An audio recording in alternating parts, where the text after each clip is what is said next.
খলিফা, আপনি যে গভর্নরকে পাঠিয়েছিলেন তার সন্তান খেলায় ফার্স্ট না হয়ে সেকেন্ড হয়েছে, এর আগে আমার মাথার ভিতরে কয়েকটা বাড়ি বসাই দিয়েছে, আমি আপনার দরবারে বিচার দিলাম, আপনি বিচার করেন। সম্মানিত ভাইরা আমার, লক্ষ্য করে দেখেন বিচার ব্যবস্থা কেমন হওয়া দরকার।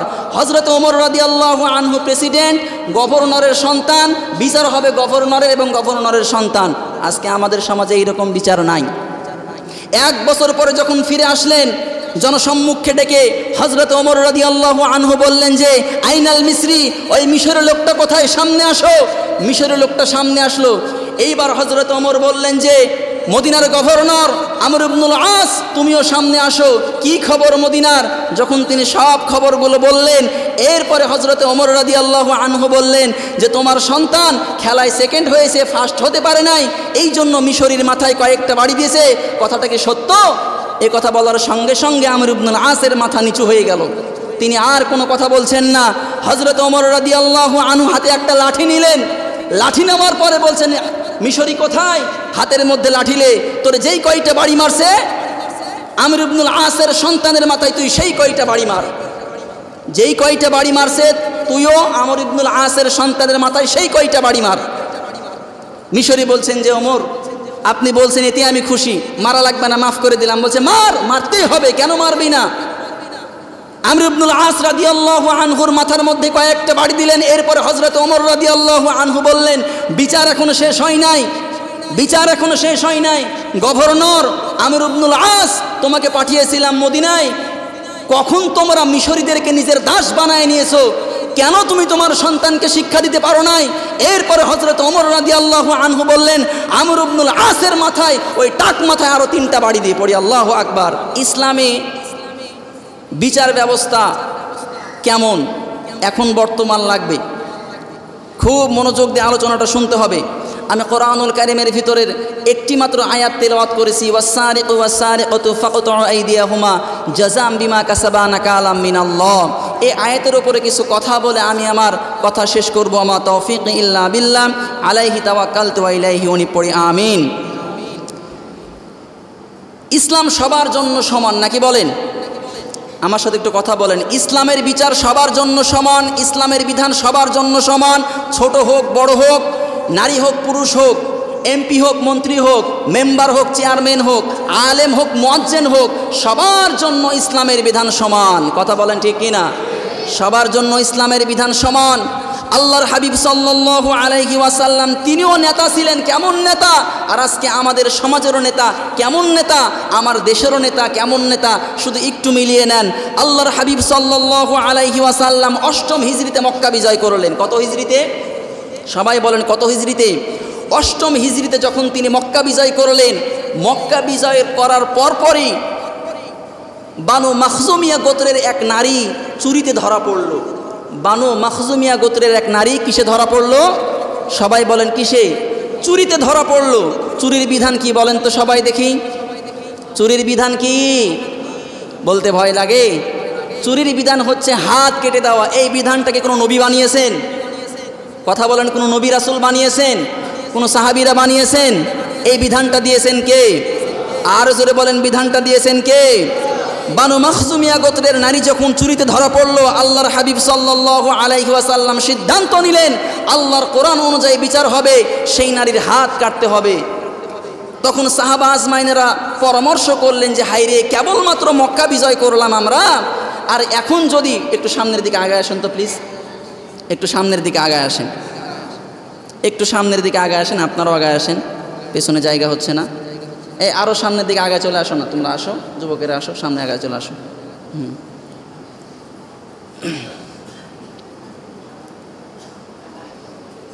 আল্লাহর নবী সাল্লাল্লাহু আলাইহি ওয়াসাল্লাম সিদ্ধান্ত নিলেন যে এই মহিলার চুরি ধরা পড়েছে, তার হাত কাটতে হবে। কিন্তু সাহাবা আজমাইনেরা চিন্তা করলেন মক্কা বিজয় মাত্র কেবল হয়েছে, এখন যদি এই আল্লাহর বিধান কায়েম করে আল্লাহর নবী, তাহলে তো আবার তারা মনক্ষুণ্ণ হয়ে আবার তারা মুরতাদ হয়ে যেতে পারে, আবার মুশরিক হয়ে যেতে পারে, যেহেতু তারা এখন পর্যন্ত ইসলামের বিধিবিধান ঠিক মতো জানে না। তখন সাহাবীরা পরামর্শ করলো, যেহেতু সম্ভ্রান্ত পরিবারের মহিলা, তো আল্লাহর নবীকে কি বলা যায় না যে ইয়া রাসূলুল্লাহ, এই মহিলাটার হাত না কাটলেই কি নয়, অন্তত এই বিচারটা একটু রকসুত করেন, তার জন্য এই বিচারটা বিধানটা একটু মানিয়ে নেন, তার যাতে হাত না কাটা হয় এই সিদ্ধান্ত সাহাবীরা নিলেন। কিন্তু সাহাবীরা কেউ এই কথা বলার আল্লাহর নবীকে সাহস পেলেন না। কে বলবে আল্লাহর নবীকে যে ইয়া রাসূলুল্লাহ এই নারীটার হাত কাটাটা বন্ধ করা হোক, কারণ মক্কা কেবলমাত্র এরা মুসলমান হয়েছে, এরা ইসলামের বিধাও জানেও না। তখন সমস্ত সাহাবী তিনারা পরামর্শ করলেন যে না, এই কথা আমরা কেউ বলতে পারবো না। কাকে বলতে হবে? আল্লাহর নবী সবচাইতে বেশি ভালোবাসতেন যায়েদ বিন হারেসার সন্তান ওসামা, তাকে বলা হয় হিব্বু রাসূলুল্লাহ, নবীজির ভালোবাসা বলা হয়। যায়েদ বিন হারেসার সন্তানের নাম হচ্ছে ওসামা। আল্লাহর নবী তাকে এত পরিমাণ মহাব্বত করতেন, নিজের নাতিকে যেই রকম মহাব্বত করতেন হারেসার সন্তান ওসামাকে ওই রকম মহাব্বত করতেন। সাহাবীরা সবাই বলল যে ওসামা তুমি আল্লাহর নবীকে গিয়ে বলো যাতে এই বিধানটা একটু রুখসুত করে, আল্লাহর নবী যাতে ওই মহিলাটার হাত না কাটে, সম্ভ্রান্ত পরিবারের মহিলা। সাহাবীদের চাপে ওসামা তিনি গিয়ে আল্লাহর নবীকে বলছেন ইয়া রাসূলুল্লাহ ইয়া হাবিবাল্লাহ, যেহেতু সম্ভ্রান্ত পরিবারের মহিলা, ছোট্ট সাহাবী ওসামা আল্লাহর নবীর কাছে গিয়ে বলছেন ইয়া রাসূলুল্লাহ, যেহেতু সম্ভ্রান্ত পরিবারের মহিলা, তার হাত না কাটলেই কি নয়, যেহেতু এখন মক্কা কেবলমাত্র তারা ইসলাম গ্রহণ করেছেন। এই কথা বলার সঙ্গে সঙ্গে আল্লাহর নবী সাল্লাল্লাহু আলাইহি ওয়াসাল্লাম তিনি বললেন মিল্লাদুল্লাহ। আল্লাহর নবী সাল্লাল্লাহু আলাইহি ওয়াসাল্লাম তিনার চক্ষুগুলো রক্তিম বরণ ধারণ করলেন। তিনি রেগে গিয়ে বললেন যে ওসামা তোমারে কে সাহস দিয়েছে যে আল্লাহর বিধান লঙ্ঘন করা, আল্লাহর বিধান থামিয়ে দেওয়া, কে তোমাকে এই সাহস দিয়েছে? তখন ওসামা বললেন ইয়া রাসূলুল্লাহ, সমস্ত সাহাবী মিলে এই পরামর্শ করে আমাকে তারা পাঠিয়েছেন। আল্লাহর নবী জনসম্মুখে দাঁড়িয়ে তিনি কি বললেন ভালো করে শোনেন। ইসলামে বিচার ব্যবস্থা কেমন হওয়া দরকার? আল্লাহর নবী সাল্লাল্লাহু আলাইহি ওয়াসাল্লাম তিনি জনসম্মুখে দাঁড়িয়ে তিনি বললেন যে ও আমার সাহাবীরা, ওয়াসারিকু ওয়াসারিকাতু ফাকতাউ আইদিয়াহুমা জাযাম বিমা কাসাবা নাকালাম মিনাল্লাহ, চোর পুরুষ হোক নারী হোক যদি সাক্ষ্য প্রমাণে ধরা পড়ে ওই চোরের হাত কাটতে হবে, এইটা আল্লাহর বিধান। তোমরা কেমন করে আমাকে নিষেধ করতে পারো? এই জায়গায় যদি আমার কলিজার টুকরা আমার মেয়ে ফাতিমাও যদি চুরি করত, আমি নবী আমার মেয়ে ফাতিমার হাত কাটতে চুল পরিমাণ পিছপা হতাম না। পড়ি সুবহানাল্লাহ। তিনি বলেন যে আমার মেয়ে যদি এই কাজটা করত, এরপরও আমি তার হাত কাটতে চুল পরিমাণ পিছপা হতাম না। কেমন করে তোমরা আল্লাহর বিধান লঙ্ঘন করতে পারো? সম্মানিত ভাইরা আমার, আল্লাহর নবী প্রেসিডেন্ট ছিলেন, তিনি এই বিচার কায়েম করেছিলেন। এই জন্য আল্লাহর নবী বলেছেন খৈরুল কুরুনি করনি, আমার যুগ শ্রেষ্ঠ যুগ। খৈরুল কুরুনি নাস, আমার যুগের মানুষগুলো শ্রেষ্ঠ মানুষ। খৈরুল কুরুনি জামান, আমার এই জামানাটাই শ্রেষ্ঠ জামানা। পড়ি আল্লাহু আকবার। সম্মানিত ভাইরা আমার, আল্লাহর নবী সাল্লাল্লাহু আলাইহি ওয়াসাল্লাম বিচার ফাইসালা ব্যবস্থা করেছেন সবার জন্য সমান। কিন্তু আজকে আমাদের বাংলাদেশে এক একজনের বিচার এক এক রকম হয়। কথা বলেন ঠিক কিনা? যদিও শুনতে কথাগুলো খারাপ লাগে, এমপির ছেলের জন্য বিচার একরকম আর রিকশাওয়ালার ছেলের জন্য বিচার আরেক রকম। কথা বলেন। ইসলামে বিচার সবার জন্য সমান। দুঃখজনক হলেও সত্য, ফেসবুকের ভিতরে দেখলাম ভিডিওতে একটা মাত্র পাউরুটি চুরি করেছে। আল্লাহর কসম করে বলে এইটা বাংলাদেশের বিচার ব্যবস্থা নয়। যদি কেউ অভাবে চুরি করে তার হাত কাটা যাবে না, তাকে সাহায্য করে তাকে কি করতে হবে? অভাব পূরণ করে স্বভাব ভালো করতে হবে। আর কেউ যদি স্বভাবে চুরি করে তার হাত কাটতে হবে। একটা মাত্র পাউরুটি চুরি করেছে ক্ষুধার যন্ত্রণায়, এটা কিন্তু প্রকৃত চোর নয়, সে পেটের যন্ত্রণায় পেটের ক্ষুধার্ত অবস্থায় চুরি করেছে। একটা পাউরুটি চুরি করার কারণে গাছের সঙ্গে বেঁধে এমনভাবে পিটানো হয়েছে, ছোট্ট বাচ্চা 8-10 বছরের বাচ্চা, তার পিঠের চামড়াগুলো উঠিয়ে দেওয়া হয়েছে। দুঃখজনক হলেও সত্য, আমাদের বাংলাদেশে একটা পাউরুটি চুরি করেছে, জনগণ সবাই মিলে মারছে। আর সেই দেশের লক্ষ লক্ষ টাকা চুরি করে বিদেশে পাচার করে, তাদের কোনো বাংলার জমিনে বিচার নাই। কথা বলেন ঠিক কিনা? তাদের বাংলার জমিনে বিচার নাই। এই বিচার ব্যবস্থা আল্লাহর নবী কায়েম করেন নাই, সবার জন্য সমান বিচার। এরপরে আসেন আল্লাহর হাবিব সাল্লাল্লাহু আলাইহি ওয়াসাল্লামের সাহাবী যাকে বলা হয় ওমর রাদিয়াল্লাহু আনহু। আল্লাহর নবী বলেছেন লা নাবিয়্যা বা'দা, আমার পরে আর কোনো নবীও আসবে না, রাসূলও আসবে না। যদি আসতো হযরতে ওমর নবী হয়ে যেত। পড়ি আল্লাহু আকবার। হযরতে ওমর রাদিয়াল্লাহু আনহুর জীবনের ভিতরে পাওয়া যায়। সম্মানিত ভাইরা আমার, আজকের আলোচনার বিষয়টা ছিল ইসলামের বিচার ব্যবস্থা। তিনি যখন দেশের খলিফা প্রেসিডেন্ট, তিনি এক এক রাষ্ট্রে এক এক রাষ্ট্রদূতকে পাঠিয়ে দিতেন। ইয়ামান বাহরাইন, মিশর, এই রকম এক একটা রাষ্ট্রে 1 বছরের জন্য এক একটা গভর্নর পাঠিয়ে দিতেন। মদিনায় একজন গভর্নরকে পাঠানো হলো, তার নাম হচ্ছে আমর ইবনুল আস রাদিয়াল্লাহু আনহু। তিনি একজন বৃদ্ধ সাহাবী, মাথায় একটাও চুল নাই, কিন্তু খুব বিচক্ষণ সাহাবী। আল্লাহর নবী সাল্লাল্লাহু আলাইহি ওয়াসাল্লামের পরে ক্ষমতায় যখন ওমর, তিনি বললেন যে আমর ইবনুল আস, আপনি মদিনায় যান, মদিনায় গিয়ে আপনি থাকেন, 1 বছর পরে মদিনার খোঁজ খবর আপনি আমার কাছে দেবেন। 10টা রাষ্ট্রে এইরকম 10টা রাষ্ট্রদূতকে পাঠিয়ে দেওয়া হলো। সেই সময় মদিনায় একটি দৌড় প্রতিযোগিতা হতো, সেই দৌড় প্রতিযোগিতায় অংশ করেছে আমর ইবনুল আস তার সন্তান। দৌড় প্রতিযোগিতা হয় না আমাদের দেশে, কথা বলেন, দৌড়াদৌড়ি হয় না, তো দৌড় প্রতিযোগিতায় যখন অংশগ্রহণ করেছে, সেই দৌড় প্রতিযোগিতায় ফার্স্ট হয়েছে একজন মিশরি ফার্স্ট হয়েছে, আর গভর্নর তার ছেলে আমর ইবনুল আস, সে হয়েছে সেকেন্ড। তিনি আর সহ্য করতে পারে নাই, ওই মিশরিকে সঙ্গে সঙ্গে মাথার ভিতরে কয়েকটা বাড়ি বসাই দিয়েছে, রাগে বাড়ি বসাই দিয়েছে। তখন এই মিশরি বলছেন যে আপনি খেলায় পারেননি, আপনি আমারে মারেন কেন? তখন ওই আমর ইবনুল আসের সন্তান কি বলছে জানেন? সে বলছে আনাবনুল আকরমিন, আমি গভর্নরের সন্তান, আমি এমপির পোলা। আজকে আমাদের সমাজে এইরকম গরম আছে না নাই?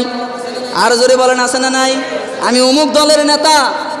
তো সেই রকম করে দাপট দেখিয়ে বলছে আনাবনুল আকরমিন, আমি গভর্নরের পোলা, কি করবি তুই কর।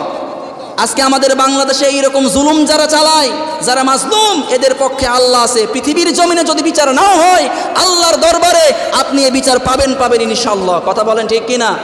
আল্লাহর দরবারে বিচার পাবেন। 1 বছর পরে মনে দুঃখ নিয়ে, কষ্ট নিয়ে সেই মিশরি হযরত ওমর রাদিয়াল্লাহু আনহুর কাছে গিয়ে দেখা করলেন, বললেন যে খলিফা, আপনি যে গভর্নরকে পাঠিয়েছিলেন তার সন্তান খেলায় ফার্স্ট না হয়ে সেকেন্ড হয়েছে, এই আগে আমার মাথার ভিতরে কয়েকটা বাড়ি বসাই দিয়েছে, আমি আপনার দরবারে বিচার দিলাম, আপনি বিচার করেন। সম্মানিত ভাইরা আমার, লক্ষ্য করে দেখেন বিচার ব্যবস্থা কেমন হওয়া দরকার। হযরত ওমর রাদিয়াল্লাহু আনহু প্রেসিডেন্ট, গভর্নরের সন্তান, বিচার হবে গভর্নরের এবং গভর্নরের সন্তান। আজকে আমাদের সমাজে এইরকম বিচার নাই। 1 বছর পরে যখন ফিরে আসলেন, জনসম্মুখে ডেকে হযরত ওমর রাদিয়াল্লাহু আনহু বললেন যে আইনাল মিসরি, ওই মিশরের লোকটা কোথায়, সামনে আসো। মিশরের লোকটা সামনে আসলো। এইবার হযরত ওমর বললেন যে মদিনার গভর্নর আমর ইবনুল আস, তুমিও সামনে আসো, কি খবর মদিনার। যখন তিনি সব খবরগুলো বললেন, এরপরে হযরত ওমর রাদিয়াল্লাহু আনহু বললেন যে তোমার সন্তান খেলায় সেকেন্ড হয়েছে, ফার্স্ট হতে পারে নাই, এই জন্য মিশরির মাথায় কয়েকটা বাড়ি দিয়েছে, কথাটা কি সত্য? এই কথা বলার সঙ্গে সঙ্গে আমর ইবনুল আসের মাথা নিচু হয়ে গেল, তিনি আর কোনো কথা বলছেন না। হযরত ওমর রাদিয়াল্লাহু আনহু হাতে একটা লাঠি নিলেন, লাঠি নেওয়ার পরে বলছেন মিশরি কোথায়, হাতের মধ্যে লাঠিলে তোরে যেই কয়টা বাড়ি মারছে আমর ইবনুল আসের সন্তানের মাথায়, তুই সেই কয়টা বাড়ি মার। যেই কয়টা বাড়ি মারছে তুইও আমর ইবনুল আসের সন্তানের মাথায় সেই কয়টা বাড়ি মার। মিশরি বলছেন যে ওমর, আপনি বলছেন এতে আমি খুশি, মারা লাগবে না, মাফ করে দিলাম। বলছে মারতেই হবে, কেন মারবি না। আমর ইবনুল আস রাদিয়াল্লাহু আনহুর মাথার মধ্যে কয়েকটা বাড়ি দিলেন। এরপরে হযরত ওমর রাদিয়াল্লাহু আনহু বললেন বিচার এখনো শেষ হয় নাই, বিচার এখনো শেষ হয় নাই। গভর্নর আমর ইবনুল আস, তোমাকে পাঠিয়েছিলাম মদিনায়, কখন তোমরা মিশরীদেরকে নিজের দাস বানায় নিয়েছো, কেন তুমি তোমার সন্তানকে শিক্ষা দিতে পারো নাই। এরপরে হযরত ওমর রাদিয়াল্লাহু আনহু বললেন আমর ইবনুল আসের মাথায়, ওই টাক মাথায় আরো 3টা বাড়ি দিয়ে পড়ি, আল্লাহু আকবার। কেন সন্তানকে শিক্ষা দিতে পারে নাই। দেখেন, গভর্নর বিচার করছেন প্রেসিডেন্ট। যদি আজকে আমার এই বাংলাদেশে বিচার থাকতো, চুরি থাকতো না, কথা বলেন ঠিক কিনা। বাংলাদেশে চাঁদাবাজি থাকতো না, কথা বলেন ঠিক কিনা। ধর্ষণ থাকতো না। সম্মানিত ভাইরা আমার, আজকে আমার বাংলাদেশে যেই বিচারগুলো আছে, মাঝে মাঝে ফাঁসি হয় না ধর্ষণের জন্য, হয়তো যদিও আল্লাহর বিধান নাই, যেই বিচারটা আমাদের বাংলাদেশে আসে, রাত 12টায় 1 মিনিটে ফাঁসি হবে, ধর্ষণ করেছে তাই, খুব ভালো, আলহামদুলিল্লাহ। ধর্ষণের ফাঁসি হবে, এটা আমরা খুশি না বেজার, কথা বলেন খুশি না বেজার। তো ধর্ষণের ফাঁসি হবে রাত 12টায় 1 মিনিটে কেন? আমার বাংলাদেশের আইন ব্যবস্থা যদি 12টায় 1 মিনিটে না দিয়ে লাইভ প্রোগ্রাম করে বাংলার মানুষকে দেখানো হতো এই ধর্ষকের ফাঁসি হবে জনসম্মুখে, আমার কেমন জানি মনে হয় বাংলাদেশের জেলাকারগুলো একটু হলেও সাবধান হয়ে যেত, ঠিক কিনা। রাত 12টায় 1 মিনিটে না হয়ে জনসম্মুখে ফাঁসি দিলে সবচাইতে বাংলাদেশের অপরাধ কমে আসতো। সম্মানিত ভাইরা আমার, অশান্ত বাংলাদেশকে শান্ত করতে হলে আল্লাহর কোরআনের বিচার লাগবে, কথা বলেন ঠিক কিনা। এরপরে আসেন হজরতে ওমর রাদিয়াল্লাহু আনহু এইরকম বিচার করেছিলেন। শেষ ঘটনা বলে আপনাদেরকে আজকে জুমার আলোচনা নীতি টানবো ইনশাআল্লাহ। আপনারা বিরক্ত হচ্ছেন নাকি? আপনারা বিরক্ত হচ্ছেন নাকি? সামনে জুমা থেকে ক্যামেরা আর আসবে না। আজকে আসতাম মানে নিয়ে আসতে নিষেধ করেছিলাম, যেহেতু আমাদের গ্রাম অঞ্চল চলে এসেছে কয়েকটা কারণে, এই জন্য আপনার বিরক্ত হচ্ছেন নাকি? আচ্ছা ঠিক আছে। আর ক্যামেরা দেখে আমি এরকম আলোচনা করছি এরকম মনে করেন না, এ তো মাঝে মাঝেই করি নাকি? আচ্ছা ঠিক আছে। হজরতে ওমর রাদিয়াল্লাহু আনহুর জীবনের ভিতরে আপনি দেখবেন নিজের সন্তানকেও ছাড় দেয় নাই। কথা বলেন ঠিক কিনা? নিজের সন্তানকে ছাড় দিয়েছে। আবু শাহমা একটু দুর্বল বর্ণনা দেখেন। ইসলামের বিধানটা কি? ইসলামের বিচার ব্যবস্থাটা কি? যদি ইসলামের বিচার ব্যবস্থা সঠিক নিয়মে হতো আমার বাংলাদেশে অপরাধ কমে আসতো। নিজের সন্তান আবু শাহমা তিনি ঘরের ভিতরে আসেন। হযরত ওমর রাদিয়াল্লাহু আনহু ঘরের ভিতরে প্রবেশ করার পরে তিনি বললেন তার সন্তানকে যে আমার সন্তান এদিকে কাছে আসো। যখন তিনি কাছে আসলেন তখন মুখের ভিতরে থেকে মদের গন্ধ বাড়াচ্ছে। তখন তিনি বললেন যে শরীফ তো খামরান, হে আবু শাহমা মদ খাইছো? তখন আবু শাহমা বলে শরীফ তা নাবিস, আমি মদ খাই না, নাবিস খাইছি, খেজুর খাইছি। মানে মক্কাতে খুরমা, শক্ত খুরমা যদি আপনি দুধের ভিতরে চুবিয়ে রাখেন রাত্রিবেলা, সকালবেলায় খেতে হবে, ওই দুধের রঙটার সাদা থাকবে না, একেবারে রস টেনে সেটা লালচে হয়ে যাবে, এটা খুব উপকার। কিন্তু ওই জিনিসটা যদি আপনি 3-4 দিন পরে খান সেটা তারি হয়ে যাবে, মাতলামি হয়ে যাবে। যেমন আমাদের বাংলাদেশে খেজুরের তারি বলেন, রসের তারি বলেন, রাত্রিবেলা যদি লাগায় সকালে খেলে এটা মিষ্টি, আর যদি বিকাল হয়ে যায় সেটা কি হয়ে যায়? তারি হয়ে যায়, মাতলামি হয়ে যায়, মানে মাতা হয়ে যায়, ওইটা খেলে মাতলামি আসে।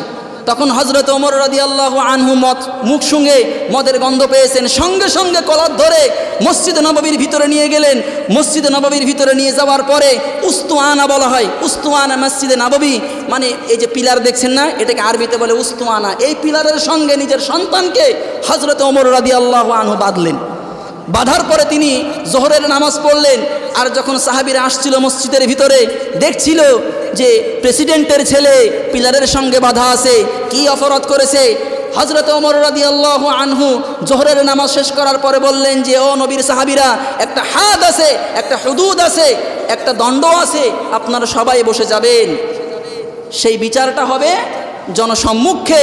আর অপরাধী হচ্ছে আমার সন্তান আবু শাহমা। যদিও এই বর্ণনাটা একটু দুর্বল, কিন্তু এর ভিতরে শিক্ষা আছে, খুব মনোযোগ দিয়ে শোনেন। হযরত ওমর রাদিয়াল্লাহু আনহু বলেন যে আমার সন্তান মদ খেয়েছে, আর মদ খাওয়ার অপরাধে 80টা বাদ দেওয়া লাগবে। কয়টা বাদ দেওয়া লাগবে? আর জোরে বলেন, কয়টা বাদ দেওয়া লাগবে? আর মদ যে হারাম এটা কোরআন দ্বারা প্রমাণিত। ইন্নামাল খামরু ওয়াল মাইসিরু ওয়াল আনসাব, এটা কোরআনের একটা আয়াত। মদ হারাম। মদ কি? আর জোরে বলেন, মদ কি? হযরত ওমর রাদিয়াল্লাহু আনহু বললেন যে বাইতুল মাল থেকে জল্লাদকে বললেন শক্ত একটা চাবুক নিয়ে আসো, খেজুরের চাবুক নিয়ে আসা হলো। এরপর হযরত ওমর রাদিয়াল্লাহু আনহু বলছেন ইফতা বিসমিল্লাহ, শুরু কর, 80টা বাড়ি দেওয়া লাগবে। জল্লাদ এবার শুরু করেছে, ওয়াহিদ 1, ইসনাইন 2, সালাস 3, এইরকম করে যখন শুরু করেছে জল্লাদ মারছে। হযরত ওমর রাদিয়াল্লাহু আনহুর পছন্দ হয় নাই, এত আস্তে মারিস কেন? আসলেই কিন্তু আস্তে মারে নাই। এরপরও হযরত ওমর রাদিয়াল্লাহু আনহুর পছন্দ হয় নাই, জল্লাদকে সরিয়ে দিয়ে আবার প্রথম থেকে শুরু করলেন, ওয়াহিদ, ইসনাইন, সালাস, এইরকম করে মারতে মারতে নিজের সন্তান আবু শাহমাকে 30টা বাড়ি যখন দিয়েছেন, আবু শাহমা অজ্ঞান হয়ে গেছে। পড়ি আল্লাহু আকবার। নিজের সন্তানকে মারছেন, যখন অজ্ঞান হয়ে গেলেন, হযরত ওমর রাদিয়াল্লাহু আনহুর স্ত্রী আসার পরে বলছেন, ও আমার স্বামী হযরত ওমর, আমার সন্তানরে আর মারবেন না, হয়তো আর কয়েকটা মারলে আমার সন্তানটা মারা যাবে। 30টা মেরেছেন, 50টা ব্যাত এখনো বাকি আছে। এক একটা ব্যাতের বিনিময়ে আমি আবু শাহমার মা আমার সন্তানের জন্য এক একটা চাবুকের বিনিময়ে এক একটা উট আমি আল্লাহর রাস্তায় সাদাকা করে দেব। পড়ে আল্লাহু আকবার। এরপরও বললেন যে না, মার থামবে না। 40টা মারার পরে মৃত্যুবরণ করলেন নিজের সন্তান। এরপরে বললেন গোসল দে, জানাজা দেওয়া হলো। এরপর কবরের ওপর গিয়ে হযরত ওমর রাদিয়াল্লাহু আনহু আবার মারা শুরু করলেন। 80টা মারার পরে বাসায় আসার পরে হযরত ওমর রাদিয়াল্লাহু আনহু তিনি অঝার নয়নে সন্তানের বিছানায় কাঁদতেছেন। তার স্ত্রী ডাক দিয়ে বলে, স্বামী আমার, আপনি কেন কাঁদেন? যখন সন্তানকে মারছিলেন তখন আপনার কি একটুও ময় হয় নাই? যখন সন্তানকে মারতে মারতে পৃথিবীর জমিন থেকে বিদায় করলেন, তখন তো আপনার একটাবারের জন্য মায়া হয় নাই। হযরত ওমর রাদিয়াল্লাহু তাআলা আনহু কি বলেছিলেন জানেন? ওমাল্লাম ইয়াহকুম বিমা আনজালাল্লাহু ফাউলাইকা হুমুজ জালিমুন। আল্লাহর কোরআন দিয়ে যদি বিচার না করা হয়, কিয়ামতের মাঠে আমি ওমরকে জালিমের কাতারে দাঁড় করতে হবে, দাঁড় হতে হবে। ওমাল্লাম ইয়াহকুম বিমা আনজালাল্লাহু ফাউলাইকা হুমুল ফাসিকুন। যারা আল্লাহর বিধানকৃত কিতাব দিয়ে বিচার ফাইসালা করে না, তারা হচ্ছে ফাসিক। ওমাল্লাম ইয়াহকুম বিমা আনজালাল্লাহু ফাউলাইকা হুমুল কাফিরুন। যারা আল্লাহর নাজিলকৃত বিধান দিয়ে বিচার করে না, তারা হচ্ছে কাফের। হযরত ওমর রাদিয়াল্লাহু আনহু বলেন, স্ত্রী আমার, আমি কিয়ামতের মাঠে আল্লাহর কাঠগড়ায় জালেম হয়ে ফাসিক হয়ে দাঁড়াতে চাই না। এই জন্য সঠিক বিচার করেছি, এখন কাটছি এই জন্য। সেও তো আমার সন্তান, তার জন্য তো আমার অন্তরের ভিতরে মায়া আছে। পড়ি আল্লাহু আকবার। সম্মানিত ভাইয়েরা আমার, ইসলামের বিচার ব্যবস্থা যদি এই রকম হতো, সকলের জন্য বলছি, আল্লাহর কসম করে বলে আমি কোনো দলের সঙ্গে সম্পৃক্ত নাই, না করি জামাত, না করি বিএনপি, না করি আওয়ামী লীগ, না করি চরমনাই, কিন্তু এই জায়গায় যখন বসি তখন আল্লাহর কোরআনের কথাগুলো বলি। এটাই আমার অভ্যাস, এটাই আমার অভ্যাস যে আমি কোনো কথা চেপে রাখতে পারি না।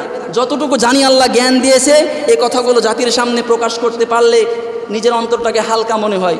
যদিও আপনারা না মানেন, সেটা থেকে আমি দায়ী মুক্ত হয়ে যাব। কিয়ামতের মাঠে হয়তো আল্লাহ তাআলা আমাকে ছাড় দিয়ে দিবে, বলবে যে বান্দা বলেছিলাম, বলবে যে হ্যাঁ আল্লাহ বলেছিলাম। তারা মানে নাই, তাদের বিষয়, কিন্তু আমার বলার ভাগ আমি বলে দিয়েছি। সম্মানিত ভাইরা আমার, আমাদের সকলকে এই কথাগুলোর উপর আমল করার তৌফিক দান করুক এবং ইসলামে বিচার ব্যবস্থা আল্লাহর কোরআন দিয়ে বাস্তবায়ন করার তৌফিক দান করুক। পড়ি আমিন। আর জোরে পড়ি আমিন।